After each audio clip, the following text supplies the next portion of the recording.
Olá, meus amigos da Climb, tudo bem com vocês?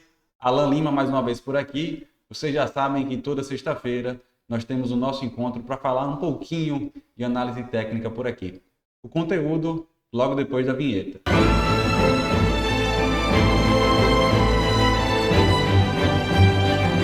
Então vamos lá, meus amigos, sexta-feira, 25 de novembro. Você já sabe, mas não custa lembrar que o nosso conteúdo aqui no YouTube é estritamente educacional. Por aqui não temos nenhum tipo de recomendação de compra ou venda de ativos negociados em bolsa.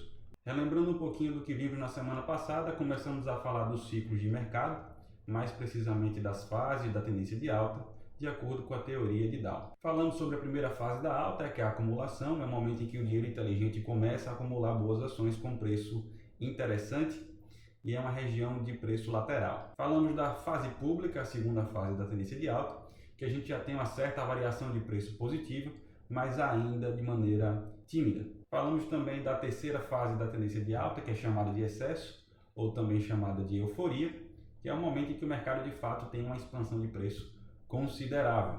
E essa fase também marca a entrada do investidor desinformado. E hoje, seguindo o nosso conteúdo, vamos falar do ciclo da tendência de baixa e as suas três fases também de acordo com a teoria de Dow. Na figura eu sinalizei com três cores diferentes cada uma dessas fases. A primeira fase da tendência de baixa é a distribuição. Nessa fase, assim como na acumulação, a gente tem uma região de lateralização de preço, mas dessa vez o dinheiro inteligente está liquidando as suas posições que foram montadas justamente lá na fase de acumulação.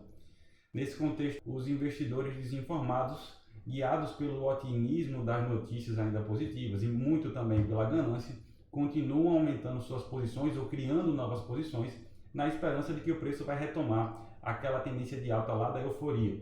Mas, sendo bem sincero, se eu fosse retratar esse momento com a situação do dia a dia, eu chamaria de final de festa. A parte boa já passou e agora está chegando a hora de ir para casa. O Smart Money, porém, comemora essa entrada de investidores informados porque eles querem vender e está chegando gente querendo comprar. É o casamento perfeito. O problema é que essa felicidade vai durar pouco tempo. A segunda etapa da tendência de baixa é chamada também de fase pública.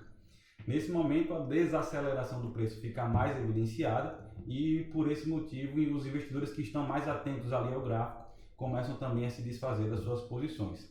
Nota-se, portanto, uma variação negativa de preço com certa relevância, mas ainda pouco expressiva se a gente for comparar com o que está por vir. O noticiário já não é tão positivo assim e há, de fato, uma frustração e irritação dos investidores que montaram posições e já não estão vendo um resultado tão positivo. Os operadores que seguem tendência, porém, já sabem que o caminho aponta para baixo. E por fim, a gente tem a terceira e última fase da tendência de baixa, que é chamada de pânico. Eu acredito que não precisa entrar em muitos detalhes, até porque o próprio nome já sugere o que é que vai acontecer por aqui. Mas se eu fosse destacar algumas coisas que acontecem nesse momento, é que os investidores estão completamente tomados pelo pânico e suas decisões são, em essência, irracionais, uma vez que eles estão comprados lá no topo e o mercado simplesmente começou a derreter. Falar em preço justo agora para quem está posicionado é gatilho de ansiedade. Se eu fosse destacar graficamente um sinal, seria justamente essa configuração vertical de preço em direção ao fundo. Por hoje, meus amigos, eu vou ficando por aqui. O vídeo ficou um pouco mais curtinho, mas eu queria justamente tratar exclusivamente dos ciclos de baixa, justamente para a gente conseguir dividir em dois vídeos. Se porventura você ficou com alguma dúvida, deixa por favor a sua pergunta nos comentários, que será um prazer responder. Na descrição do vídeo vai também o link para o nosso aplicativo. Se você não conhece os serviços da Climb, eu recomendo fortemente que você vá lá, dê uma conferida, que com certeza a gente tem uma solução bem inteligente para a sua carteira. Desejo a vocês um excelente final de semana, um forte abraço e nos vemos na próxima sexta.